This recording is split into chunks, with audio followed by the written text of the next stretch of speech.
Oh, yeah, the cream always rises to the top.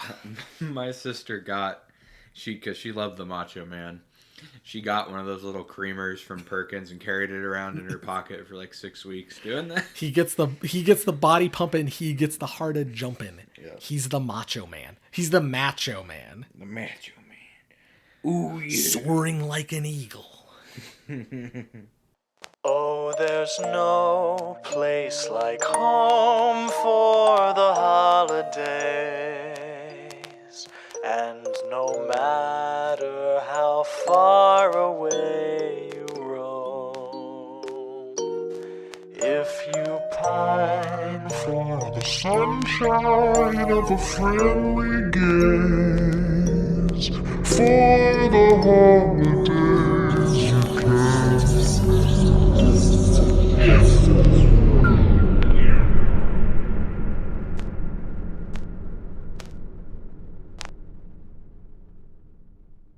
Welcome back to Horror for the Holidays, a Christmas horror movie podcast. I'm Jay Log. No, shit, we're going to start over. Hold on. Already. I had something dumb planned. Oh, there's no place like home for the holidays. And no matter how far away you roam, if you pine for the sunshine of a friendly gaze, for the holidays you can.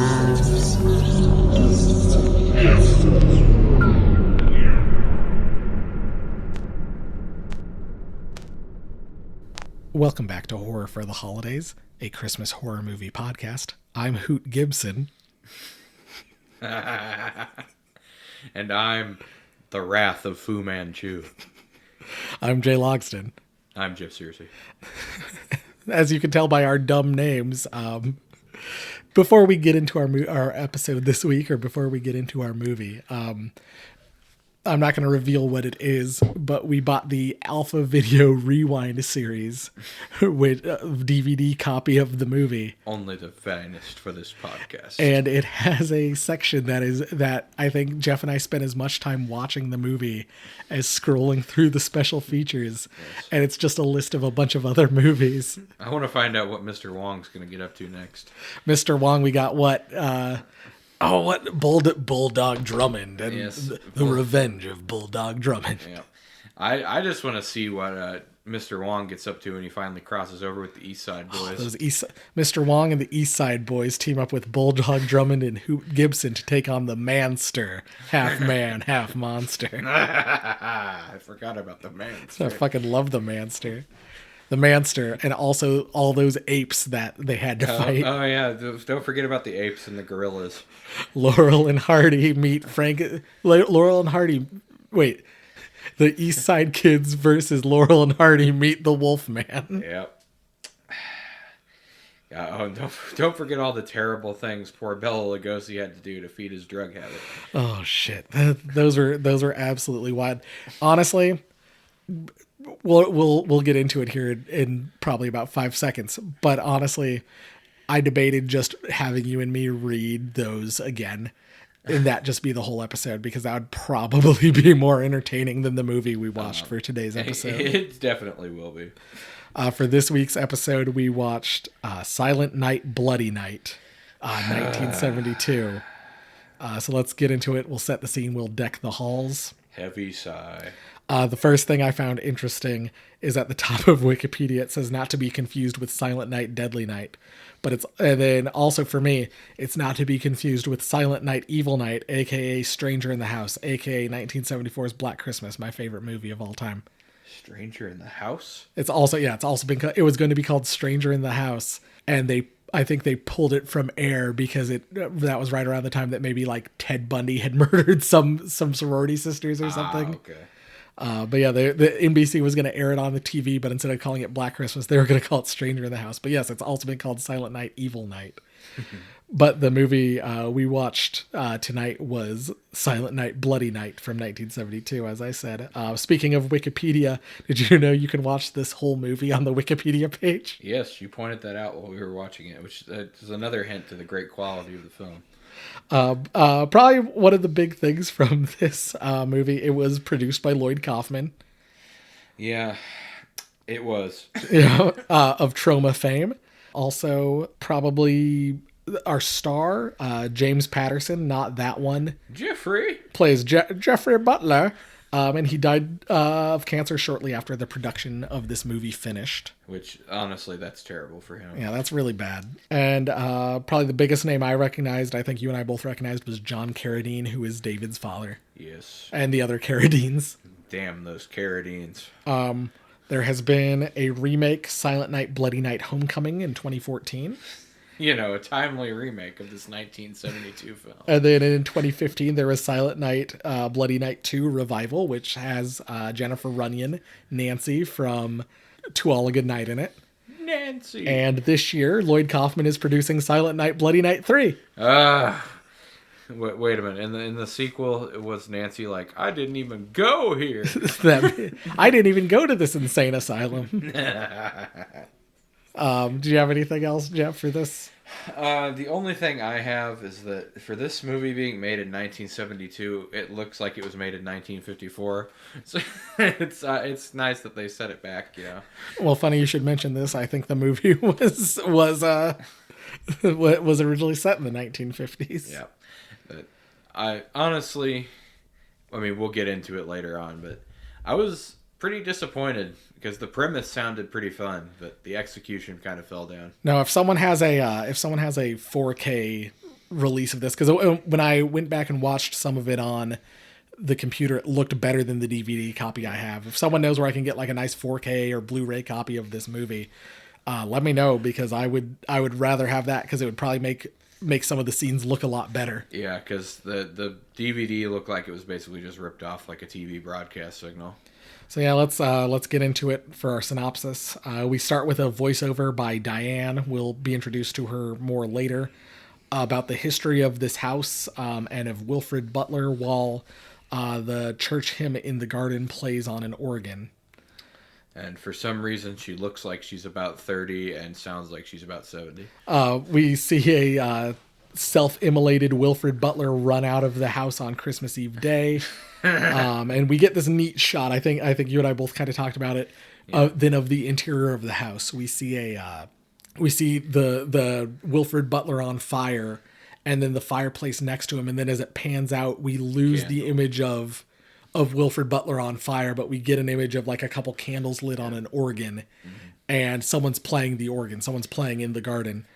On the organ. Well, I just want to point out that this man is on fire for like a comically long time, which I just started laughing after he was on fire for about 5 seconds and the shot didn't go off of him.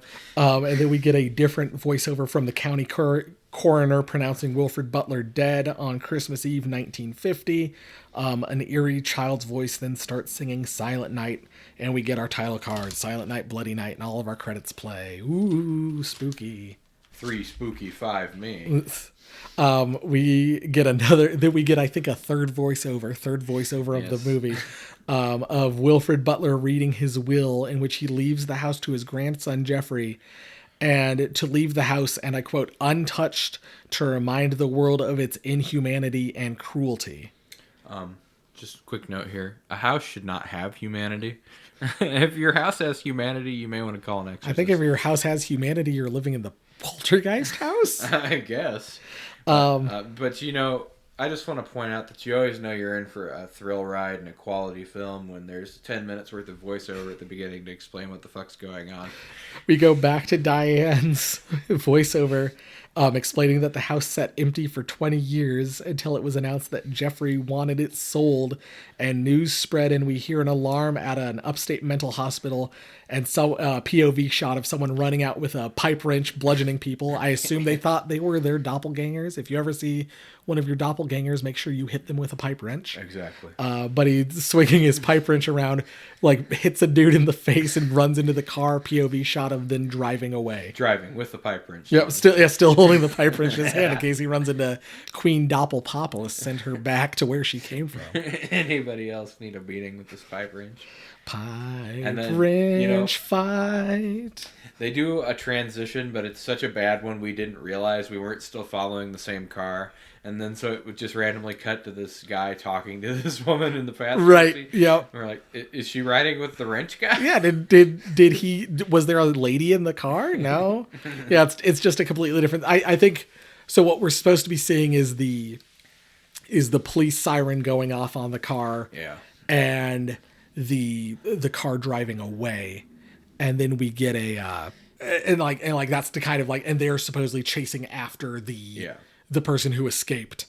And in the meantime, we are introduced to John Carter, not of Mars, and Ingrid, his mistress, arriving at the house. You mean it's not his wife? Right. Scandalous. And then we cut to a third shot, which I thought this was then Ingrid again, but this is of Diane listening to the radio while driving. She hears more news about the escaped inmate still at large, changes the channel to Christmas music, and then she drives by a man outside a broken down car, trying to kind of signal her for help. He's holding a tire iron in his hand, and when she doesn't stop, he turns around and hits the windshield. Yeah. We're going to learn that man is Jeffrey, because I don't think we necessarily know that's Diane initially. No, because you were like, later on when it went back to Ingrid, you were like, oh, so it was two people. Yeah, it was two different people.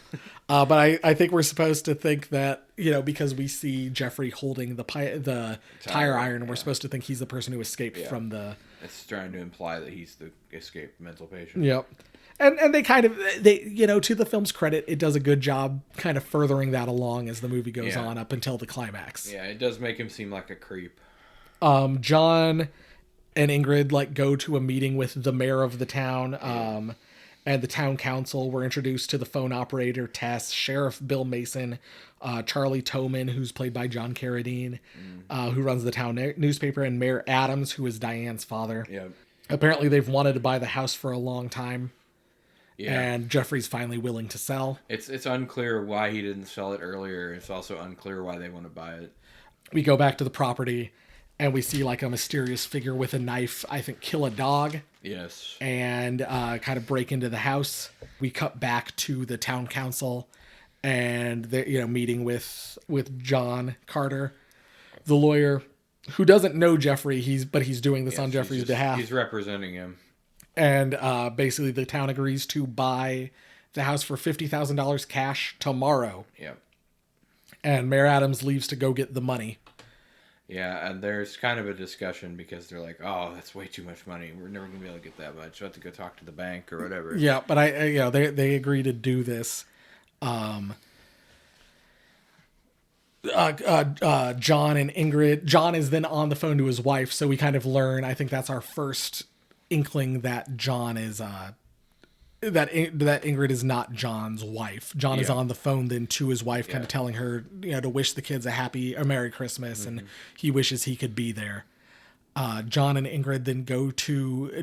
John says, "Oh, we'll just stay at the house. Butler house." Yeah. And they're like, "No, you don't want to do that. We got motels." Yeah, and he's like, "No, we'll just stay there. Well, let us reconnect the phone line for you." And and they're trying to convince him not to. I think we're supposed to believe that the town does have a negative. Yeah, basically they're doing everything short of saying you're gonna get murdered if you go stay there. And it's I think it's the local haunted house. Mm-hmm. There's a line. We'll get to it later, but there's a line that basically implies that people like to go and investigate that house. I think it's got a reputation, especially because of the thing about the inhumanity and the cruelty of the house. Yeah, it must be a local legend. So John and Ingrid go and spend the night there. They're getting ready to. they getting ready to fuck. Yeah. They getting ready to get down to business. Yeah, it's pretty clear. And we then see like a POV shot of an axe wielding maniac break into the room and murder them. Oh, we also have confirmation that he must have been an early access subscriber to Viagra. Because she's like, "Are you ready to go upstairs?" And he's like, "A pleasure delayed is a pleasure heightened." It's like, my Viagra hasn't had time to work yet.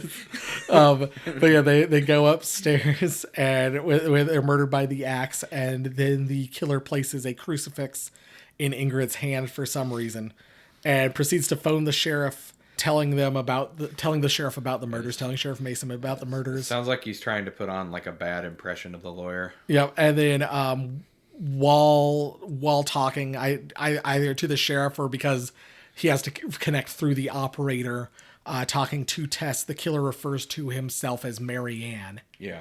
Very, once again, I'm going to bring it up.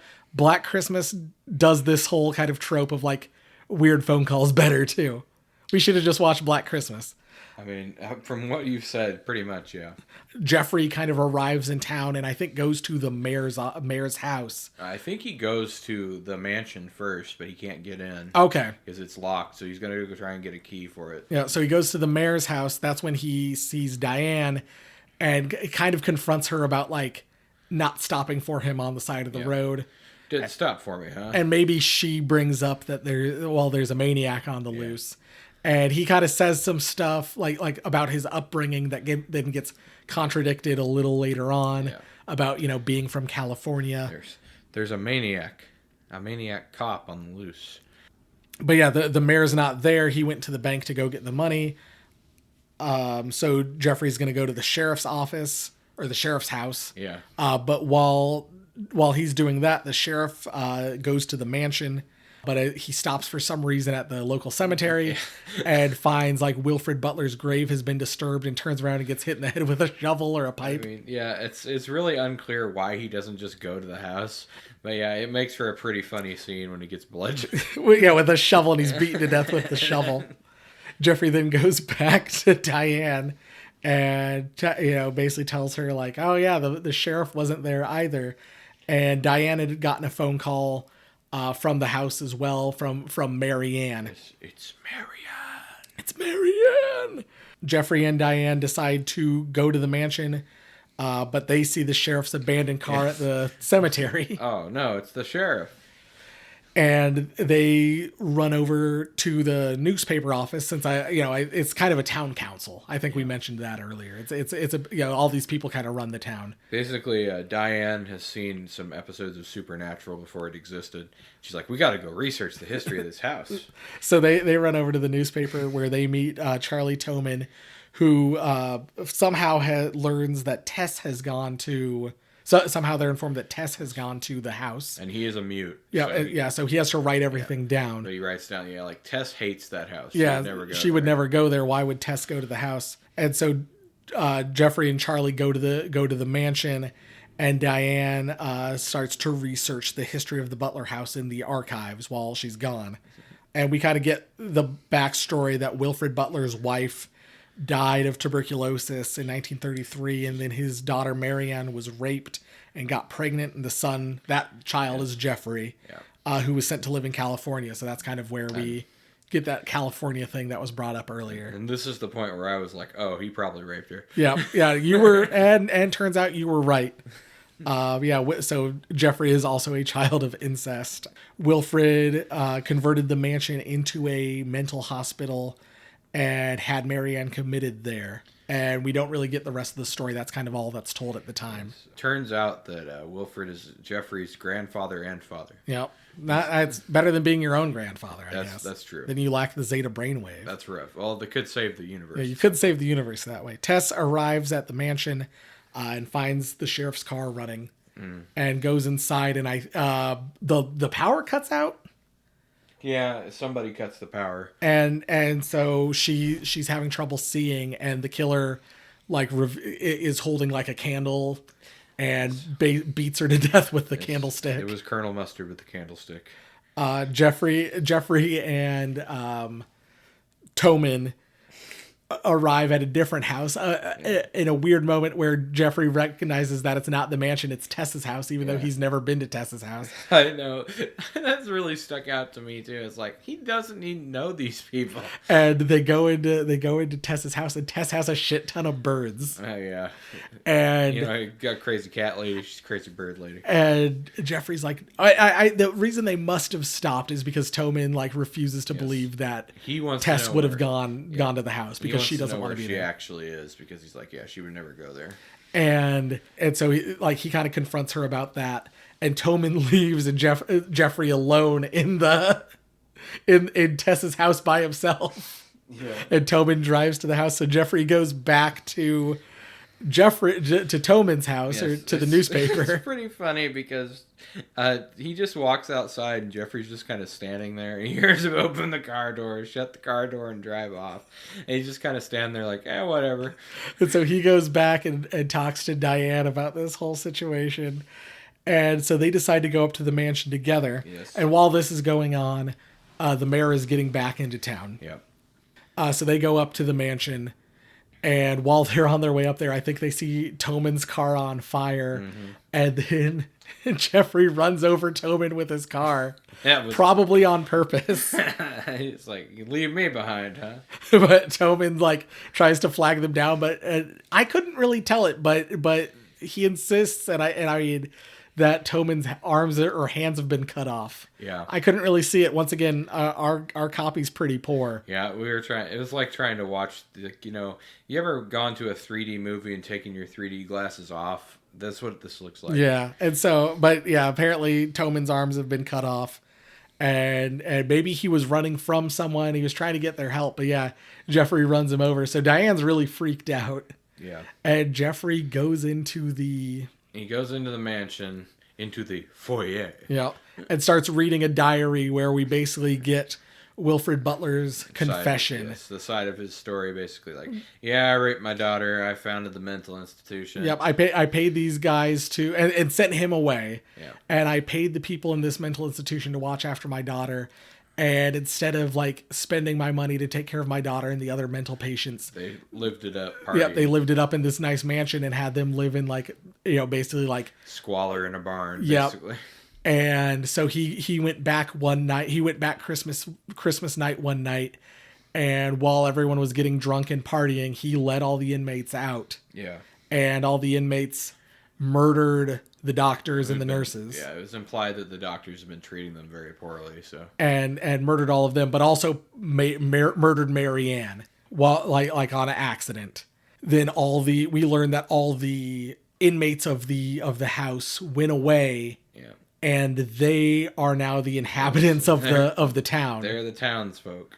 And so, as punishment for what he did, William Butler did not light himself on fire, lit a vagabond on fire. I found a homeless man on my property, so naturally I lit him on fire. And then William Butler had basically committed himself under an assumed identity into like a local mental institution. Basically, he's become like Batman, except he checks himself into mental hospitals and kills mistreating doctors. Yeah, he's so nothing like Batman. Yes. I shall become the thing they hate. Burned alive man. Yeah. But so we then kind of learn, okay, that's what's happened. But basically the gist of it is he's not dead. He's still out there somewhere. Yeah. He's most likely the one orchestrating all this. Yeah, so Jeffrey, who's been acting very strange the whole time, is not our killer. The mayor arrives. Red herring. And the mayor thinks that Jeffrey is the killer. And they shoot each other. And yeah, they both shoot each other. And then when that happens, then Wilfred Butler comes down the stairs. Yeah, and he looks all ghastly, and his face is all like decayed, and it's kind of a creepy reveal. He's genuinely creepy looking. Yeah, he looks very, very monstrous. He's basically like, haha, my evil plan has succeeded somehow. And he chases after Diane, who picks up a gun and then shoots him. Yes. Finally ending the scourge. And Diane, then we cut back to, I guess, the opening scene was like a year later. Yeah. And so we cut back to that opening scene, and Diane's like, we're going to get rid of this house. But and we see the house get, a bulldozer preparing to go it's towards going. the house. But the key to this is earlier on in the movie, the lawyer says that this house is built with like 8 layers of brick. Yeah, super thick brick and concrete structure, so that a bulldozer is going to get the quote unquote surprise of its life if it tries to bulldoze it over. And I think that must be, so we're supposed to believe that's where the movie ends. We're supposed to believe, okay, the house will be destroyed. The house will be destroyed. But yeah, there's that throwaway line, and that must be where the idea of the sequels come from. Much like I'll do a little tie back towards the conversation we were having before this episode started. Much like the foundations of Barad-dûr, as long as the One Ring exists, it can never truly be destroyed. I don't know what any of that means. You shouldn't need to. But so I think that's where the sequels, the plot of these sequels have to come from, is the house must still exist. Yes. In Silent Night, Bloody Night 2 revival and in Silent Night, Bloody Night 3. Basically, they destroyed the evil in the house, but they can't destroy the house itself. Yep. Which has an inhuman spirit of malice. So let's get into it. Let's get into our minutia section. What do you want to start off with? Well, one of the things I noticed in this movie was the fact that people seemingly just kind of say their lines randomly when at several points when Diane is talking, Jeffrey looks like he's not even paying attention. He's just like looking off in another random direction, or just staring off into space. And I was like, did these people actually record these scenes together, or is this footage like spliced together? Well, so I guess you're talking about people talking about things. Let's get into Christmas carols. Yes. Favorite quotes. Do you have any favorite quotes or lines from the movie? I mean, the quote you mentioned earlier, which, wasn't much of a quote, but he's like, I found a local vagabond and set him on fire. That was a pretty great one. The 2 quotes I have, one is it's Sheriff Mason. I've spent the last 20 years or more driving people away from there. Prowlers, burglars, kids, Yeah. They're the worst. And at the time, I did agree. Kids, they are the worst. Kids are the worst. And then there was another quote. Diane asks Jeffrey how old he is. And Jeffrey says, do you mean how many years I've lived? Yes, I about lost it when they said that. How do you respond to that was something almost that the point that triggered my mental breakdown when I was watching this movie. Do you mean how many years I've been Yes, alive? that's exactly what I mean when I asked how old you are, motherfucker. Oh my God. No, I meant how old are you, as a human? How far back does the lineage of your species stretch? How old are any of us? Yes. Like that's what he probably could have answered with. So I guess sartorial choices, other effects. What was your Christmas sweater? What were your favorite outfits, favorite effects used in the movie, stuff like that? I mean, the one you pointed out, the creepy face reveal they did for Butler at the end, I thought that was pretty well done. Other than that, really not any effects to speak of too highly in this movie. I mean, the kills don't really have too much gore to them or anything. No, it's 1952. It's a lot of implied violence. Yeah. Yeah. I think it was 72 when this came out, so it was a little bit out. Slashers weren't nearly to the point they would get to in the 80s and 90s.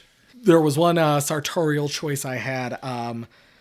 John Carter, the lawyer, wears a really nice winter coat. Yes. And a really nice red and black striped scarf. I remember you mentioning that. Yeah, I think that looked really comfortable. Quite and stylish. then he also takes those off in the next scene and is wearing a really nice checker patterned blazer. Yeah. And I thought that looked really good too. I was like, John Carter's got a nice fashion sense about him. You can definitely tell he's a higher end lawyer.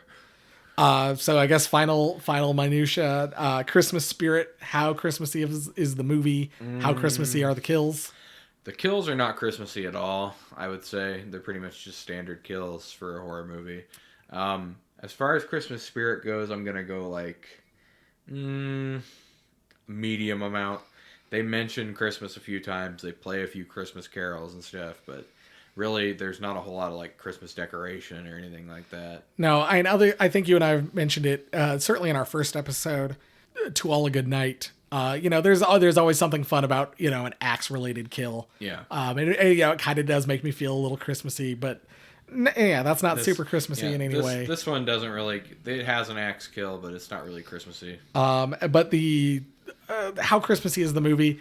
We get like a couple scenes of like people driving in cars listening to music, and there's Christmas carols on the radio.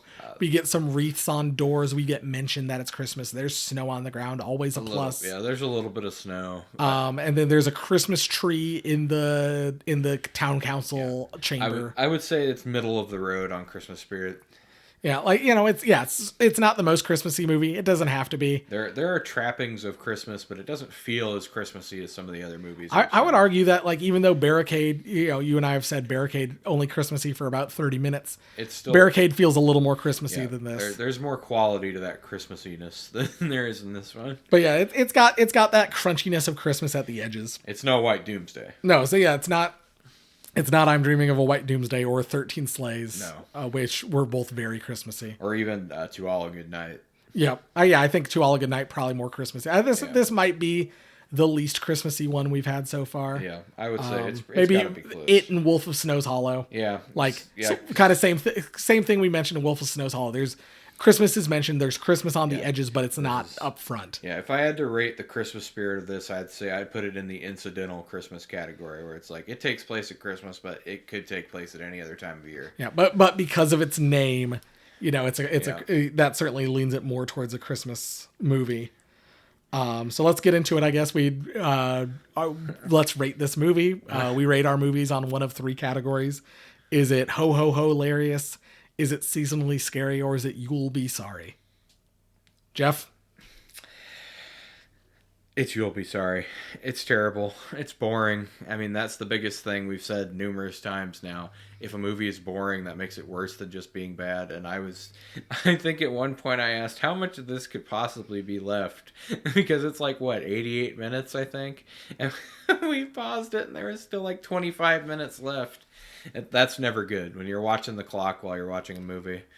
It's just, don't get me wrong, there are things in this movie that are good, but as a whole, you're going to regret watching this. I completely agree. I think this movie is You'll Be Sorry. I think there are people who would consider this a classic. I almost watched it this past Christmas. It was streaming on Bloody Disgusting TV. This was before Bloody Disgusting partnered with Screambox, so this was when it had like a Roku channel. And it came on, and I watched the opening of it, and I was like, "Oh, this seems really interesting."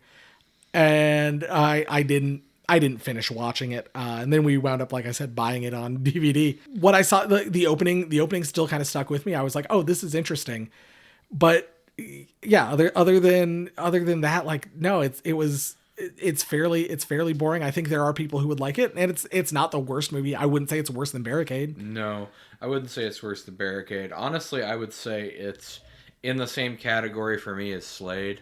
I think there's enough here for a solid 20 to 30 minute short film, but not enough for a feature film. Yeah, but it was an older movie. Like I'm willing to kind of give it the benefit of the doubt, but it can't make up. 2 years later, right? 1972. Yeah. 2 years later, Black Christmas comes out. Mm-hmm. Like what gets done in this movie versus what gets done 2 years later is night and day. Yeah, it's not worthy of even being compared to Black Christmas. No, and that's kind of the crux of this. I was bored. I was confused. Yeah, it's the plot is really confusing at some point. It jumps around a lot, and there's some fun moments. There's some interesting stuff, and some talented actors. Yeah. We only mentioned a couple, but there are some big named actors in this movie. There are good performances. It's kind of like in Barricade. There are good performances, but it's ultimately in the service of a movie that's just not very good. Yeah, like like you said, they could trim this down. Yeah. And I think have something a lot better. But I think it could have been a solid short film. And it's one of those things where, we're gonna watch it anyway. Yeah. But are we? Does it? Are we gonna want to watch is the remake gonna be better? I hope it is. I hope the remake is a little more coherent. So. Yeah. And I hope the sequels are better. Honestly, it would be hard for them to be worse. Yeah, we were watching. When you're watching the clock instead of watching the movie, that's a bad sign. And and unfortunately, we have to give this movie, which is certainly one of the older ones, a You'll Be Sorry. Stay away. Watch something better. I mean, and we were comparing the Christmas spirit of it to like the Wolf of Snow Hollow. It's like Wolf of Snow Hollow is a much more enjoyable movie to Yeah. watch. Or at the beginning when I said, not to be confused with Silent Night, Deadly Night. Yeah. Watch Silent Night, Deadly Night instead of this. Watch Silent Night, Evil Night, aka Black Christmas instead of this. Like you will have a much better time. Just, I mean, honestly, it's kind of sad that it's like people clearly cared about this, worked on it, but at the end of the day, it's just not worth watching for me. Yeah. No, I might watch it again someday. Maybe. Watch it with a fresh set of eyes, but yeah, like maybe especially after we watch the remake eventually. Yeah. I might go back and rewatch the original just to kind of see how they compare. I was kind of thinking, I've seen a few people experimenting with these streaming gauntlets where they go for a certain amount of time or whatever, and we'll watch like movie after movie after movie. And I was thinking maybe we could do something similar to that where we do like, let's do a Silent Night, Bloody Night gauntlet. See how many of these we can get through before we tap. But yeah, that like after, yeah, sir. But I think that's not a bad idea. But yeah, after we do the remake, I think, or at least watch it, I might rewatch this just to compare, but I don't want to touch the remakes or the sequels, at least for a while. Yeah, no, we need a break. We need to go. Hopefully, we get something more like I'm Dreaming of a White Doomsday next. Oh, absolutely. I'm waiting. I have this feeling. It's a presence I haven't felt since. I have a feeling we're going to get a movie worse than Barricade soon. Oh yeah, absolutely. Actually, we were talking with Mike Lombardo, the director of I'm Dreaming of a White Doomsday, on Facebook. We were chatting with him, and I think I even said like, there's going to be worse, like there's going to be, thank you for making a good, we essentially said like, thank you for making such a good movie. We know there's going to be a lot of bad ones. Mm-hmm. Yeah, it's like we're going to have to hold on to these little blips of light in this journey, I'm assuming. But yeah, let's kind of our final or our kind of our penultimate section. Let's put Wilfred Butler on the naughty list. Where do you think he ranks? He is pretty naughty. I would say he's naughtier than Terrence Shade from Barricade. As I say, he's like almost a Machiavellian level genius, like, orchestrating all this and embedding himself in mental hospitals to punish other bad doctors. Yep. Honestly, I would say I think he's more villainous than Terrence Shade. He's more villainous than the bar patrons, I think. Just because they were just killing for fun, it seemed like, for no particular reason. He's killing for a purpose, and he like carefully plans it. I think he's worse than probably both sets of Killer Santas that we've had. Yes, he's definitely more of a despicable killer than Brooklyn Santa. I think I'd put him right up there with the Wolf of Snow's Hollow for like evilness factor. No, yeah, I definitely, because they both plan their kills, they both target specific people. Which I think that just adds an extra level to it versus just killing random people like the 13 Slays patrons. Right. I would say, I put him right around that Wolf of Snow Hollow level. Yeah. I'm just going to put him above Wolf of Snow Hollow because of his increased body count and the increased suffering he's caused. Okay, I'm okay with that. And just because even though the Wolf of Snow Hollow dresses up like a werewolf and murders women, he also didn't light a random hobo on fire to make people think he was dead. And he didn't molest his daughter. Yeah, so that's he also did not rape his daughter. Yeah, father an incest baby. Yes, he did not do that. Yeah, so I think that makes it maybe the second most naughty thing behind the literal apocalypse on our list. The existential dread and terror of the apocalypse is still king for now. So let's now get into it for our final segment where I clean out our email inbox in a segment we like to call Garbage Day! Huh? No!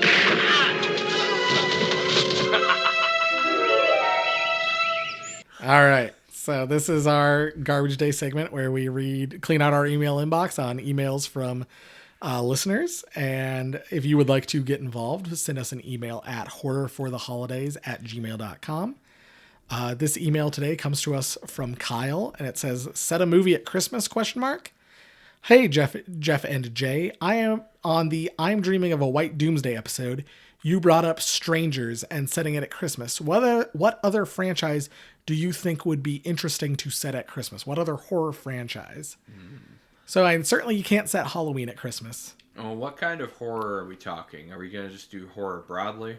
I think they're asking specifically. So I think I said something along the lines of like Strangers would be a really interesting movie to set at Christmas, and that would get me inversely. That would probably get me to watch the Strangers movies because I'm too terrified to do it. So like with that in mind, what horror movie franchise? So like Friday the 13th, Halloween, Nightmare on Elm Street, Child's Play, anything else? Like what would you set at Christmas instead of not necessarily at the holiday they're set at, but what would you set at Christmas that is a horror movie franchise? I'm going to cross over two horror franchises because I thought this would always be an interesting crossover to do. And I'm going to set it so these two horror titans are going to meet in an abandoned mall. Not necessarily completely abandoned, but like it's Christmas Eve. There's not a whole lot of people shopping, but the whole mall is going to be decked out for Christmas. We'll do like one of those big New York department store version malls. Okay. It's got like Christmas. Somebody puke Christmas over the entire thing. It's going to be Jason versus, because you know how Jason loves to versus people. Yeah. Jason versus the Predator. In a Christmas, they're both locked in the mall. And the Predator is going to be trying to kill Jason, who of course can't be killed. And I just want to see them fight each other, and whatever, like, the people trying to buy last minute gifts are going to get caught in the crossfire of like the Predator's plasma cannon trying to vaporize Jason. While they have a huge fist fight, the Predator's going to be fighting Jason. He's going to be trying to use his machete or whatever weapon he could pick up, fighting those those cool arm blades that pop out of the Predator's gauntlet. They're going to be fighting each other. There's going to be green blood spewing all over the place. It's going to be great. Alien versus Predator versus Jason X in a Christmas department store. Yes. I mean, yeah, we could throw in aliens too. It's like, you think the Predator's dead, but he was actually impregnated by a xenomorph, and one of those Predator aliens pops out and just goes around and starts growing. Jason's like stalking through the mall trying to find it before it can reach full strength. Jesus Christ, Jeff, that sounds terrible. 5 out of 5 stars would watch. I say we would watch. But no, when I said it, the more I thought about it, the more I think like Strangers set kind of like you said in a Christmas store. I think you and I have even kind of talked about this idea, like set like kind of like a home invasion storyline with like maybe some people get trapped in like a mall, including so a bit of chopping mall. Mm-hmm. With like some people stuck in a mall at Christmas time, and so there's Christmas decorations everywhere, there's mannequins and stuff like that, and have it be some kind of like Strangers like home invasion thing where like they're killing the security guards, they're killing like the handful of people that wound up getting stuck there overnight, and the Strangers are the reason they're stuck there overnight for whatever reason. Mm-hmm. And so you have them like maybe the killers have been like posed as like mannequins for a certain point of time, and then like they start coming out, and but you've got like all that decoration, you've got like the low kind of, maybe the Christmas music doesn't end, and so there's just like this the low like behind like Christmas music like playing, like just kind of makes it a little creepier. You have dances the sugar plum fairies while like someone's walking through Santa's village, being stalked by the bag-faced man or whatever from Strangers. But also, you could do that with Friday the 13th. I think that would be interesting. You could, because Friday the 13th. There could be a Friday the 13th in December. Yeah, the killers, they would be stalking through this. You got the baghead guy. He's walking through the Christmas village, right? And then he hears like what he thinks is a woman screaming off in the corner. So naturally he whips around to go try to kill her. But the Predator uncloaks because he's using his voice mimicking ability. Got to look for that telltale shimmer. And so he sees the little shimmer and he's like, what is this? And, he's kind of perplexed. And then, the plasma cannon shot just vaporizes his bagged head and it spews all over the place.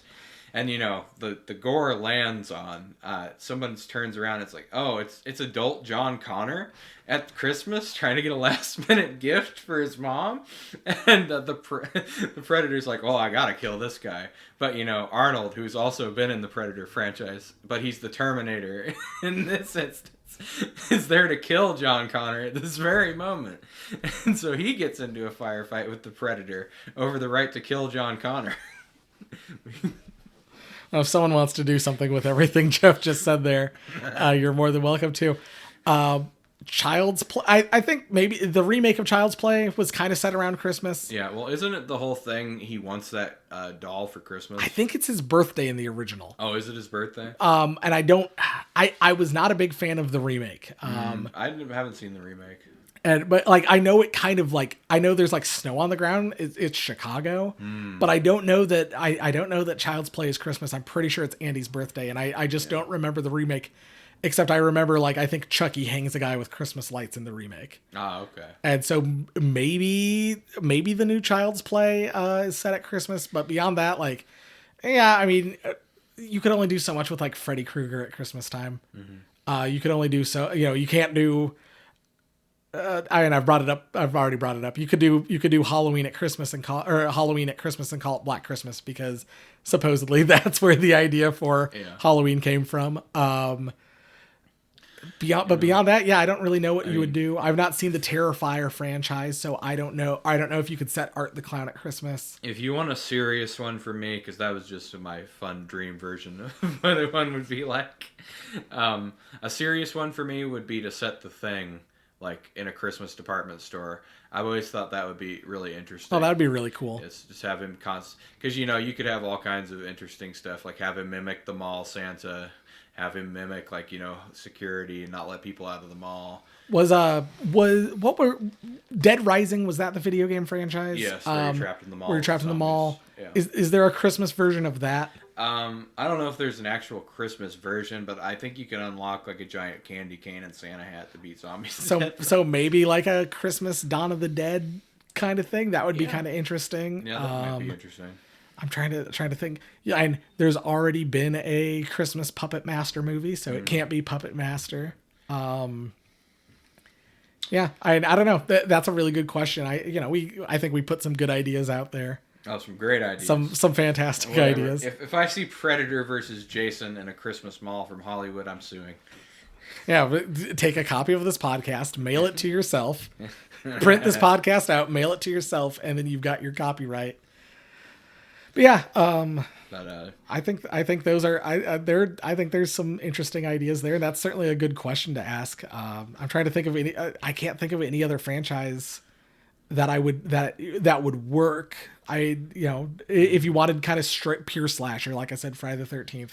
If you wanted a little more home invasion horror, or The Thing, or body horror, you've got Jeff's idea for The Thing. You've got the idea for one of the best things I could think of to set like slasher wise, because I think having it be super self-referential and it could parody all the tropes of all these Christmas horror movies would be to set a Scream movie like during Christmas. Oh yeah, that's a really good idea. I like that idea too. That would be fun.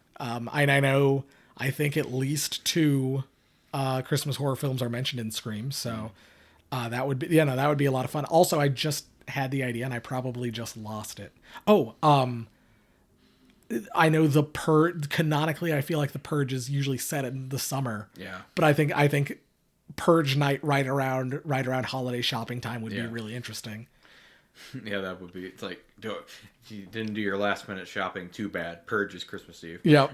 Yeah. That for whatever reason, the new founding fathers decided that Purge is Christmas Eve that year. Yeah. So that would be. I think that would be kind of cool, or kind of take the idea of the Purge, but set it. Yeah. Set it at Christmas time. It doesn't have to be the Purge. Man, the Purge. I like some of those Purge movies. Mm. I also dislike some of those Purge movies. I've seen a couple of those Purge movies. Yeah, but they I think they vary in quality. Maybe we'll have to sit down and watch all the Purge movies. Maybe. Purge the Purge. Jay and Jeff Purge the Purge on Horror for the Holidays. But yeah, if you want to write in for our Garbage Day segment, send us an email at horrorfortheholidays@gmail.com. If you want to get in touch with us via social media, our handle is at horror4holidays on Twitter, Instagram, and TikTok. I just put out a TikTok yesterday. Nice. It's probably not very good. You can see my fat reflection in the mirror or in the glass. If you want to audio backups, youtube.com/horrorfortheholidays. Yep. Leave us a comment. Make sure you like, rate, review, subscribe, all that good stuff. Yeah. Hit the little bell so you get the notification. A quick plug for our new friend Mike. Blu-ray of I'm Dreaming of a White Doomsday coming out on Amazon November 8th, Yep. And which oh, totally worth buying, by the way. yeah, no, buy support indie horror. Buy a copy of I'm Dreaming of a White Doomsday. Buy a copy of 13 Slaves Tell Xmas. Definitely. Make sure to subscribe, follow, leave us a rating on your podcatcher of choice. Don't buy a copy of Silent Night, Bloody Night. Yeah, don't buy a copy of Silent Night, Bloody Night. Just follow us. Give us the ratings. Do the things. Yeah, support indie, like I said, support indie horror. If you've got a indie horror thing, whether it's a book, whether it's a comic book, whether it's a movie coming TV out, show, anything. yeah, let us know. Reach out to us if you have a friend who's involved with one of these things. Let us know, and we'll make sure to shout it out, and we'll try to help you promote it in whatever way we can. And just give us a chance. Just in these 7 episodes that we've done, I've already found 3 movies that I never would have watched without doing this show that have been really good. So yeah, no, so stick with us, and we'll see you again in 2 weeks. We'll actually be taking a slight departure in 2 weeks from our regular format to some sort of special, some kind of all hollow for the horror. Wait, all horror for the holidays eve. So yeah, check us out in 2 weeks, and we'll see you then. Thanks. We can't guarantee it's going to be as spooky as that title, but we'll try. Bye. Goodbye.